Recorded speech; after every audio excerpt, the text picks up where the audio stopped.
नमस्कार, मैं डॉक्टर अभिषेक कुमार झा आप सभी का the Bihar teachers history maker group में स्वागत करता हूं। हम लोगों का एक ही उद्देश्य है, मेरी मोबाइल मेरी शिक्षा।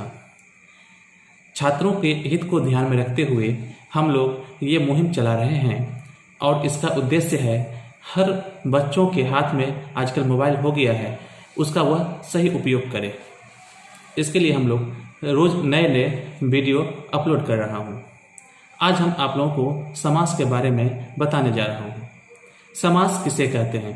तो जब दो या दो से अधिक पद अपनी अपनी विभक्ति को छोड़कर एक समस्त पद बन जाता है, उसे समास कहते हैं। जब दो या दो से अधिक पद अपनी अपनी विभक्ति को छोड़कर एक समस्त पद बन जाता है, उसे समास कहते हैं। जैसे राजा का पुत्र बराबर राजपुत्र, राजा का पुत्र बराबर राजपुत्र। समास का अर्थ ही होता है संक्षेप करना। समास के मुख्यतः चार भेद होते हैं। समास के मुख्यतः चार भेद होते हैं: अव्ययीभाव, तत्पुरुष, द्वंद्व समास, बहुव्रीहि समास।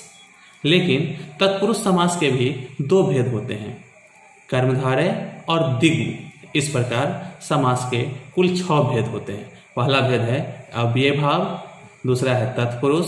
तत्पुरुष के 2 भेद होते हैं, कर्मधारय, द्विगु, द्वंद्व और बहुव्रीहि समास। अब है पहला अव्ययीभाव समास किसे कहते हैं? अव्ययीभाव समास किसे कहते हैं? तो जिस समास का पहला पद प्रधान हो, जिस समास का पहला पद प्रधान हो, उसे अव्ययीभाव समास कहते हैं। जैसे आजीवन, यथाशक्ति, निस्संदेह, निडर। इसको आप विग्रह भी कर सकते हैं। विग्रह का मतलब होता है अलग करना। समास का मतलब संक्षेप करना, विग्रह का मतलब अलग करना। तो जिस समास का पहला पद प्रधान हो, उसे अव्ययीभाव समास कहते हैं। जैसे पहला है आजीवन।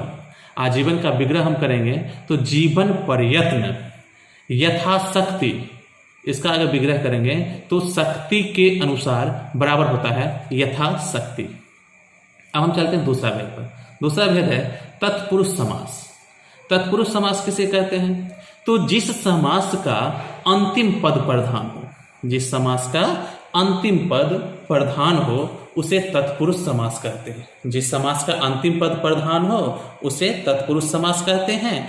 जैसे स्वर्ग प्राप्त, शरणागत, भयाकुल, भूखमरा, मनगढ़ंत, विद्यालय, सत्याग्रह, पाठशाला, गुरु दक्षिणा, धर्म भ्रष्ट, धनहीन। ये सब आ जाता है आपका तत्पुरुष समास में। अब है तत्पुरुष के 2 भेद होते हैं। तो पहला भेद है कर्मधारय समास। कर्मधारय समास किसे कहते हैं? तो कहता है जिस समास में समान अधिकरण अर्थात उपमा, उपमेय, विशेष, विशेषण का जिसमें भाव प्रकट होता है। जिस समास में उपमा, उपमेय, विशेष, विशेषण का भाव प्रकट होता है, उसे कर्मधारय समास कहते हैं। जैसे महापुरुष, महान पुरुष, महापुरुष। लाल मिर्च, लाल मिर्च, लाल मिर्च। कापुरुष, कायर पुरुष, कापुरुष। नीलांबर, नीला अंबर, नीलांबर। अब है द्विगु समास। द्विगु समास किसे कहते हैं? तो कहता है जिस समास का पहला पद संख्यावाची हो, उसे द्विगु समास कहते हैं। जिस समास का पहला पद संख्यावाची हो, उसे द्विगु समास कहते हैं। जैसे त्रिलोकी, जो 3 लोकों का मालिक है, त्रिभुवनम, पंचवटी, त्रिफला, नवरत्न आदि। अब है द्वंद्व समास।